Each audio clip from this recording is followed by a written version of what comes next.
Job 34, Elihu's second speech. It's impossible for God to do evil.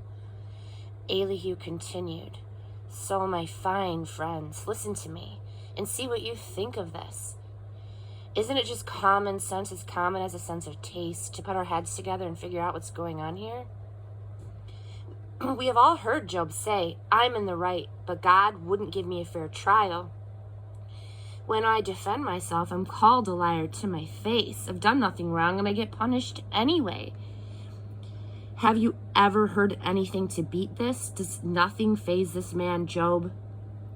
Do you think he spent too much time in bad company, hanging out with the wrong crowd, so that now he's parroting their line, 'It doesn't pay to try to please God'?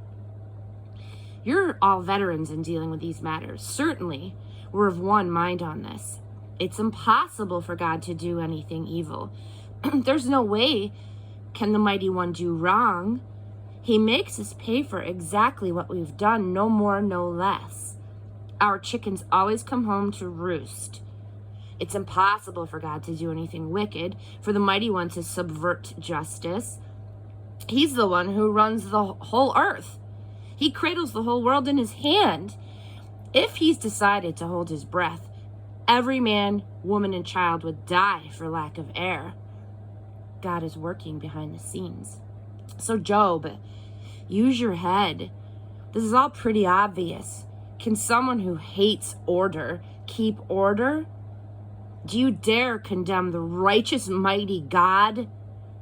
Doesn't God always tell it like it is, exposing corrupt rulers as scoundrels and criminals? Does he play favorites with the rich and famous and slight the poor? Isn't he equally responsible to everybody?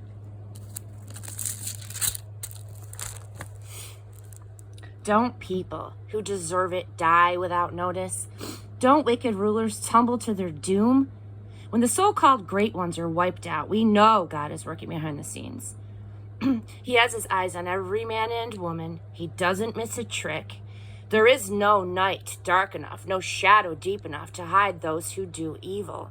God doesn't need to gather any more evidence. Their sin is an open and shut case. He deposes the so-called high and mighty without asking questions and replaces them at once with others. Nobody gets by with anything. Overnight, judgment is signed, sealed, and delivered. He punishes the wicked for their wickedness out in the open where everyone can see it. Because they quit following him, they no longer even thought about him or his ways. Their apostasy was announced by the cry of the poor. The cry of the afflicted got God's attention. Because you refuse to live on God's terms. If God is silent, what's that to you? If he turns his face away, what can you do about it?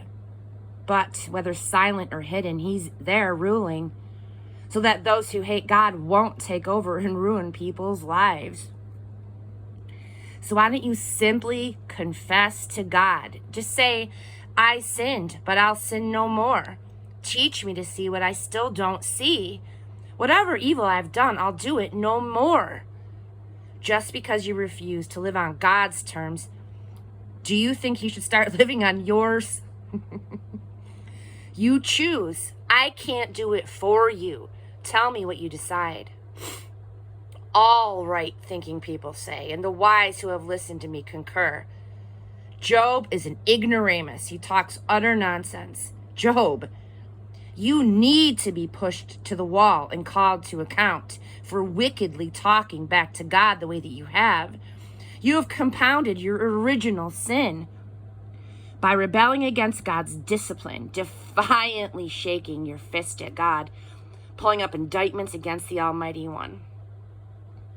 Elihu's third speech, when God makes creation a classroom, chapter 35, Elihu lit into Job again. Does this kind of thing make any sense? First you say, I'm perfectly innocent before God, and then you say, it doesn't make a bit of difference whether I've sinned or not. Well, I'm going to show you that you don't know what you're talking about, neither you nor your friends. Look up at the sky and take a long, hard look. Do you see those clouds towering above you? If you sin, what difference could that make to God? No matter how much you sin, will it matter to him? Even if you're good, what would God get out of that? Do you think he's dependent on your accomplishments? The only ones who care whether you're good or bad are your family and friends and neighbors. God is not dependent on your behavior. When times get bad, people cry out for help. They cry for relief from being kicked around, but never give up God thought when things go well, when God puts spontaneous songs in their hearts, when God sets out entire creation as a science classroom using birds and beasts to teach wisdom. People are arrogantly indifferent to God until, of course, they're in trouble and then God is indifferent to them. There's nothing behind such prayers except for panic. The Almighty pays them no mind. So why would he notice you just because you say you're tired of waiting to be heard or waiting for him to get good and angry and do something about the world's problems? Job, you talk sheer nonsense, non-stop nonsense.